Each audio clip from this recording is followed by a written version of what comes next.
Vamos a resolver el ejercicio 13 de la relación.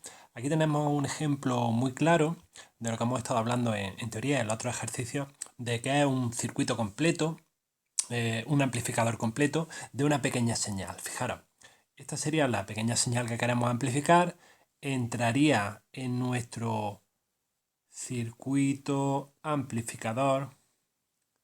Esta parte de aquí que acabo de señalar sería el circuito de polarización de tensiones y corrientes continuas que polarizan a nuestro transistor en una zona de funcionamiento ideal, que sería la zona activa, la zona para que funcione como amplificador. Y con esta señal de entrada se introduciría por aquí y aquí a la salida tendríamos esa misma señal de entrada pero amplificada. Este sería el circuito completo amplificador, pero como sabemos en esta asignatura solo nos vamos a centrar en la parte de tensión y corrientes continuas, en los circuitos de polarización del transistor, los circuitos que polarizan al transistor en la zona que hacen que funcione como amplificador, en la región activa. Por lo tanto, solo vamos a tener que analizar eso, no tendremos en cuenta pues nada de esto de esas tensiones alternas, pequeñas tensiones alternas que se meterían a la entrada para usarlo como amplificador, ¿vale? Eso sería un análisis en pequeña señal. Nosotros en esta asignatura solo hemos visto análisis en gran señal. Bueno, pues entonces vamos a quedarnos con el circuito de polarización de este transistor. Bueno, pues aquí hemos dejado únicamente la parte que a nosotros nos interesa, ese circuito de polarización. En concreto, vemos que el circuito de polarización de ese transistor es el que hemos visto en teoría llamado circuito de polarización o de autopolarización de 4 resistencias, este de aquí. ¿Vale? Entonces vamos a analizar este circuito igual que hemos hecho en otro ejercicio, igual que hemos visto en teoría. Y una vez que lo analicemos, también vamos a repetir lo mismo para el ejercicio 14, que nos dicen que hagamos ese análisis, pero suponiendo que todas las resistencias que aparecen aquí se han multiplicado su valor por 100. ¿Vale? Vamos a ver si hay alguna diferencia al multiplicar todas las resistencias por 100.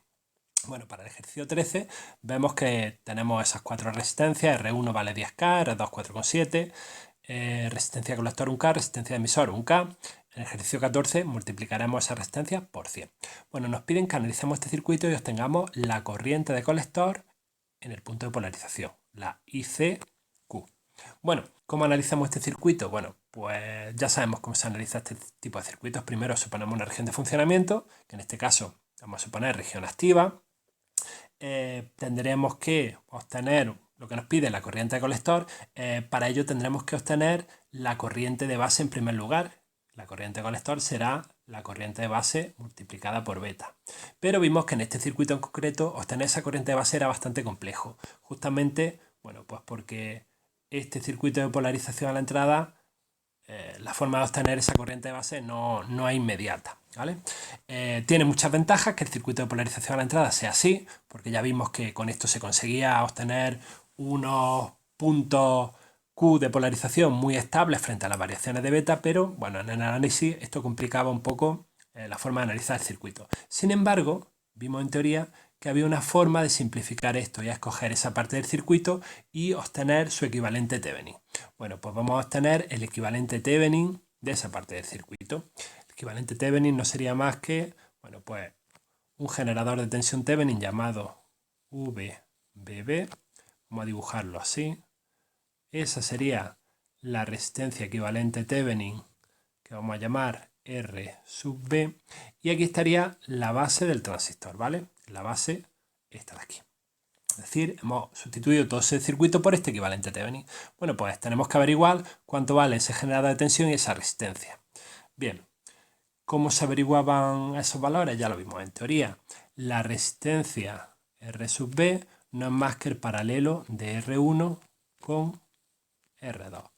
R1 10K, R2 4,7K. Si hacemos el paralelo, nos sale 3,20 kiloohmios. Bueno, pues ya tenemos el valor de esta resistencia. Y el generador de tensión VBB, pues la forma de calcularlo era VCC por R2 partido R1 más R2.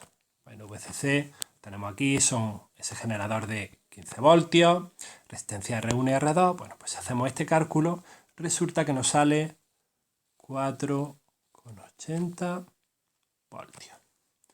Bueno, pues ya tenemos esos valores necesarios. Bueno, pues ahora tendríamos que poner justo por aquí el modelo equivalente del transistor bipolar con el circuito de polarización a la salida, con toda esta parte de aquí, para la región activa. Como ya lo hemos hecho muchas veces en otros ejercicios, no lo vamos a dibujar aquí otra vez, simplemente, bueno, ya lo hemos analizado en teoría y sabemos las fórmulas para calcular la corriente de base y la corriente de colector. Así que, bueno, vamos a ir directo al grano. La corriente de base en ese circuito se calculaba como VBB menos 0,7 partido por RB más RE beta más 1. Bueno, pues VBB la acabamos de calcular, 4,8 voltios, RB 3,20, RE nos lo daban 1 kilo ohmio y la beta nos dicen que vale 100. Bueno, pues el resultado de esta corriente de base es 39,3 microamperios. Bien, pues ya que tenemos la corriente de base, es inmediato obtener la corriente de colector. No es más que beta por la corriente de base, es decir, 3,93 miliamperios. Bueno, pues así de sencillo, ya tendríamos el ejercicio resuelto. Veis que simplemente aplicando las fórmulas que hemos visto en teoría es muy rapidito. Bueno, ¿habríamos acabado aquí? Pues no, aunque no nos lo piden, pero hemos supuesto al principio región activa, como siempre. Lo que queremos es que esté en la región activa para que funcione como amplificador, pero habrá que demostrar que esa suposición es correcta. ¿Cómo se demostraba? Bueno, pues ya sabemos, para estar en la región activa la corriente de base tiene que ser mayor que 0, con lo cual eso vemos que se cumple. Y el otro criterio era que la tensión colector-emisor fuese mayor de 0,2 voltios. ¿Cuál es la tensión colector-emisor? Pues ya lo hemos visto varias veces. VCC menos IC por RC menos IE por RE. Bueno, la corriente de colector la hemos calculado aquí. La corriente de emisor ya sabemos que es la de colector más la de base. Y los valores de la resistencia son de 1K. VCC 15 voltios. Bueno, pues esto nos da un resultado de 7,1 voltios. Bueno, pues como VCE es mayor de 0,2 voltios, esto implica que es correcto y estamos en la región activa. Con lo cual, esta corriente de colector que acabamos de calcular es real porque la suposición que hemos hecho es correcta. Bien, pues vamos entonces a hacer el ejercicio 14. Veis que es muy sencillito. El ejercicio 14 es repetir lo mismo, pero suponiendo que todas las resistencias valen 100 veces más. Bueno, pues entonces, ¿qué es lo primero que hacer? Y ojo, no nos vamos a ir directamente a calcular la corriente de base, no. Si todas las resistencias valen más, si R1 vale 100 veces más y R2 también, ojo, esta R sub B que hemos tenido antes y esta tensión VBB también cambian. El equivalente Thevenin cambia. Hay que volver a calcularlo. Ojo, este fallo es también muy común. Intentar usar el mismo equivalente Thevenin cuando todo ha cambiado. Vale, ¿cuánto vale esa resistencia equivalente Thevenin? Ahora es el paralelo de... Antes era 10K, ahora es 10 y le añadimos 2 ceros más. 1000 kiloohmios, 1 megaohmio. El paralelo de esa resistencia, que ya no vale 10K, vale 1000K, con esta otra, que al multiplicar por 100 se queda en 470K. 470 kiloohmios. Total, tenemos una resistencia de 320 kiloohmios. ¿Y la tensión VBB? Pues VCC por R1 partido R1 más R2, donde ahora R1 vale 1000K y R2 470K, esto nos da un valor de, pues igual que antes, 4,80 voltios, ¿vale? Porque si al final hemos multiplicado por 100 todas las resistencias, al final lo que hay aquí arriba y lo que hay aquí abajo, esa multiplicación por 100 se va la de arriba con la de abajo y nos queda el mismo valor. Entonces, para RB vemos que la resistencia se han multiplicado por 100, igual que las resistencias individuales, y la tensión VBB se mantiene igual. Bueno, pues ahora sí podemos plantear esas ecuaciones de la corriente de base. ¿Cuánto vale? Pues tenemos la misma fórmula de antes, VBB menos 0,7 partido por RB más RE beta más 1. Bueno, ahora RB vale 320K, RE, ojo, antes valía 1K, ahora vale 100K.